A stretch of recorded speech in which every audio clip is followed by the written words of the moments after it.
Beginner for Python के इस video में आप सबका स्वागत है। इस वीडियो में हम जानने की कोशिश करेंगे ब्रेक स्टेटमेंट के बारे में।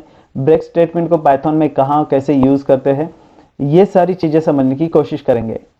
ब्रेक स्टेटमेंट को जनरली हम लूप स्टेटमेंट को कंट्रोल करने के लिए यूज़ करते हैं। अगर आप कोई कंडीशन एग्जीक्यूट करना चाहते हैं लूप स्टेटमेंट में, तो वहाँ पे हम ब्रेक स्टेटमेंट का यूज़ करते हैं ताकि उस लूप को एक पर्टिकुलर टाइम के लिए हम एग्जीक्यूट कर सकते हैं, उस कंडीशन के आधार पर एग्जीक्यूट कर सकते हैं।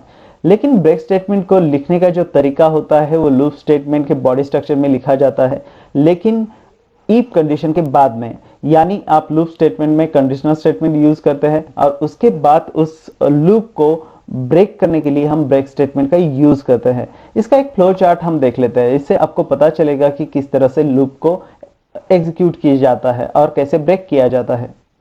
तो यहाँ पे लूप स्टेटमेंट का कंडीशन अगर ट्रू है तो वो आगे फ्लो होगा, अगर फॉल्स है तो लूप यहाँ पे एग्जिट हो जाएगा। तो आगे फ्लो होने के बाद यहाँ पे हम कंडीशनल स्टेटमेंट लगाएंगे कि आपको कहाँ तक उसे एग्जीक्यूट करना है और बाद में कहाँ पे ब्रेक करना है। अगर वहाँ पे ब्रेक कंडीशन ट्रू है तो लूप एग्जिट हो जाएगा या लूप को हम ब्रेक लगा सकते हैं। अगर वहाँ पे कंडीशन फॉल्स होता है तो लूप वैसे ही एग्जीक्यूट होता रहेगा, जो आप फ्लो चार्ट में देख रहे हैं। लेकिन उसके कुछ एग्जांपल्स हम देखेंगे। तो यहाँ पे हमने एक वेरिएबल डिफाइन किया है और उस वेरिएबल की जो वैल्यू है ये 0 से लेके 6 तक है, उसका रेंज, यानी हमें 0 से लेके 6 तक नंबर प्रिंट करने हैं। हमने यहाँ पे कंडीशनल स्टेटमेंट का यूज किया है लूप स्टेटमेंट के बीच में, i = 4, और उसके बाद हमने ब्रेक लिखा हुआ है, यानी अगर i का वैल्यू 4 हो जाता है तो वो लूप एग्जीक्यूट करना बंद कर देगा।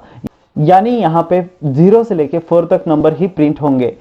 आप अगर चाहते हैं लूप को 3 तक ही एग्जीक्यूट करें तो आप यहाँ पे 4 की जगह 3 लिख सकते हैं।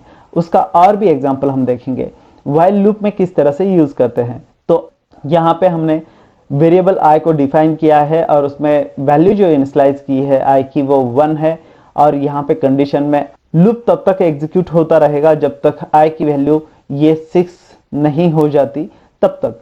यहाँ पे हमने while i < 6 लिखा हुआ है और i को प्रिंट किया है प्रिंट फंक्शन से। उसके बाद हमने कंडीशन को यहाँ पे यूज किया है कंडीशनल स्टेटमेंट यूज करके, i = 3 और सामने लिखा है ब्रेक, और उसके बाद में i की वैल्यू को इंक्रीमेंट कर रहे हैं। यानी इस लूप में भी i की जो वैल्यू है 1 से लेके 3 तक प्रिंट करेगी, या और उसके बाद इस कंडीशनल स्टेटमेंट i का वैल्यू जब 3 हो जाएगा तो इस लूप को ये ब्रेक कर देगा।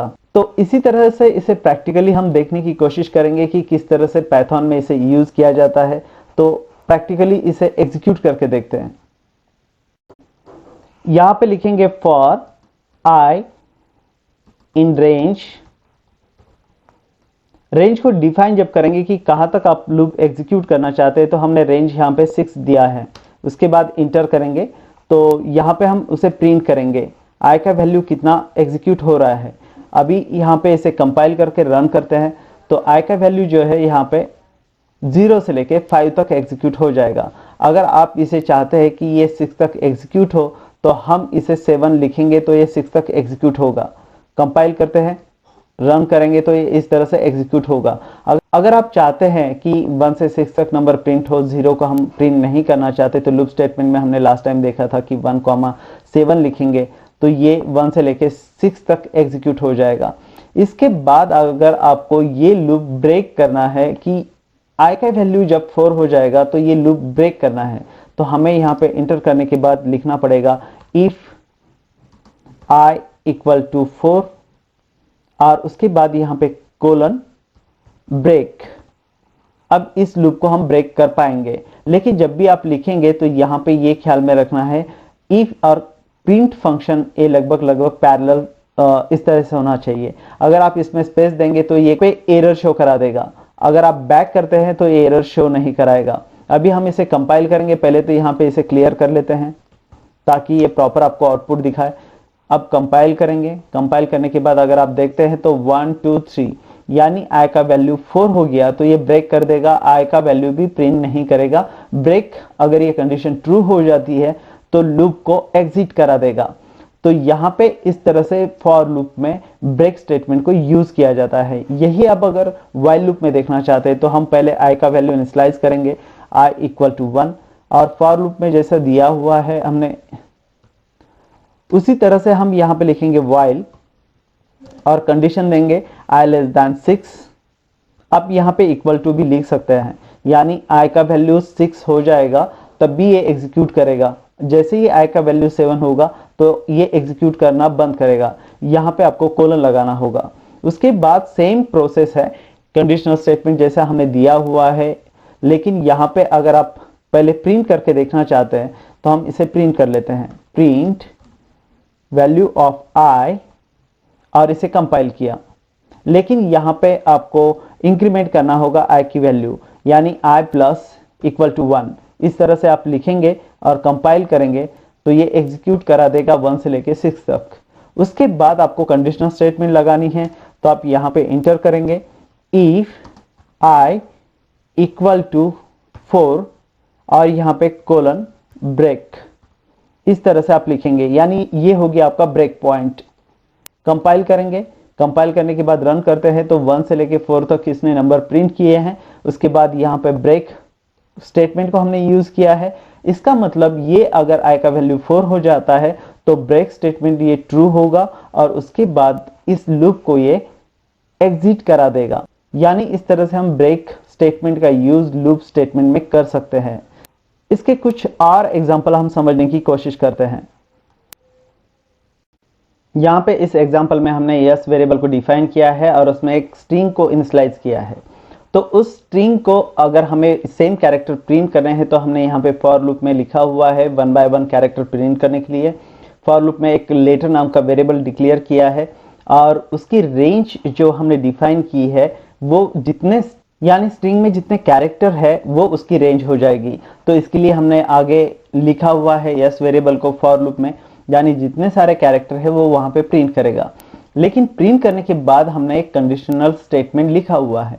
लेटर में कैरेक्टर 1 बाय 1 इनिशियलाइज होंगे, तो वहां पे अगर लेटर में जो कैरेक्टर है वो एक कहीं पे भी स्ट्रिंग में मिल जाएगा और कहीं पे भी यस कैरेक्टर मिलेगा तो यहाँ पे कंडीशन ब्रेक कर देगा, यानी उस लूप को ब्रेक करेगा।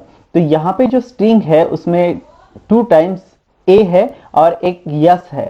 तो यहाँ पे हम जब भी फर्स्ट ए मिलेगा उसके बाद ये लूप को एग्जीक्यूट करना बंद करेगा, यानी स्ट्रिंग के कैरेक्टर प्रिंट करना बंद करेगा। तो ये भी हम प्रैक्टिकली देखते हैं कि किस तरह से इसका यूज किया जाता है। उसी एग्जांपल को ध्यान में रखते हुए हम यहाँ पे एक वेरिएबल डिक्लेयर करेंगे, जैसे कि ए हमने डिक्लेयर किया और उसमें एक स्ट्रिंग को पास करेंगे। जैसे मैंने फर्स्ट स्ट्रिंग को पास किया था वही स्ट्रिंग यहाँ पे पास करते हैं। यहाँ पे फॉर लूप लिखते हैं, उसमें एक वेरिएबल डिक्लेयर करते हैं x और उसका रेंज जो डिफाइन करते हैं, जो हमने यहाँ पे वेरिएबल a दिया है इसके लेवल में जितने स्ट्रिंग हो गए उतने वो प्रिंट करेगा या दिखाएगा। तो हम यहाँ पे प्रिंट करने के लिए प्रिंट लिखते हैं और उसमें x को प्रिंट करते हैं। अभी ये प्रिंट करके देखते हैं। पहले यहाँ पे क्लियर लिखेंगे और जैसे ही हम इसको कंपाइल करके एग्जीक्यूट करेंगे तो ये जितना भी स्ट्रिंग है उसको कैरेक्टर बाय कैरेक्टर प्रिंट करा देगा। तो अभी हमें यहाँ पे एक ब्रेक स्टेटमेंट का यूज करना है। ब्रेक में हम कंडीशन में लिखेंगे इफ x का वैल्यू जो है कहीं पे भी उसे a मिलता है, फॉर एग्जांपल यहाँ पे a लिखा है तो ये इसे ब्रेक करेगा और ये लूप यहाँ पे एग्जीक्यूट करना बंद करेगा। फॉर एग्जांपल देखते हैं, देखिए उसने C कैरेक्टर को प्रिंट किया, उसके बाद H को प्रिंट किया। जैसे यहाँ पे स्ट्रिंग में A मिल गया तो उसने A को प्रिंट किया और उसके बाद X का वैल्यू जब A हो जाएगा वहां पे ब्रेक ये ट्रू होता है और ये ब्रेक कर देगा उस स्टेटमेंट को। इसके बाद अगर आप चाहते हैं कि I जो है ये अगर स्ट्रिंग में कहीं मिलता है तो वो X का वैल्यू जब I हो जाएगा तो ये लूप को एग्जीक्यूट करना बंद करना चाहिए। तो यहाँ पे फिर से हमने उसे कंपाइल किया। आप देखेंगे यहाँ पे CHARIN यस और I जैसे ही मिलता है उसे वो ब्रेक कर देता है। सेम ये एग्जांपल हम व्हाइल लूप में भी यूज कर सकते हैं। तो आप जब ये सारे एग्जांपल आपके पास है तो ब्रेक, आप इन सारे एग्जांपल का रेफरेंस लेके खुद प्रैक्टिकल करके देख सकते हैं कि ब्रेक स्टेटमेंट को किस तरह से यूज किया जाता है। तो यहाँ पे हमने फॉर लूप में कंडीशनल स्टेटमेंट को यूज किया है और कंडीशनल स्टेटमेंट के बाद हमने ब्रेक को यूज किया है, ताकि यानी उस लूप को हम ब्रेक कर सके।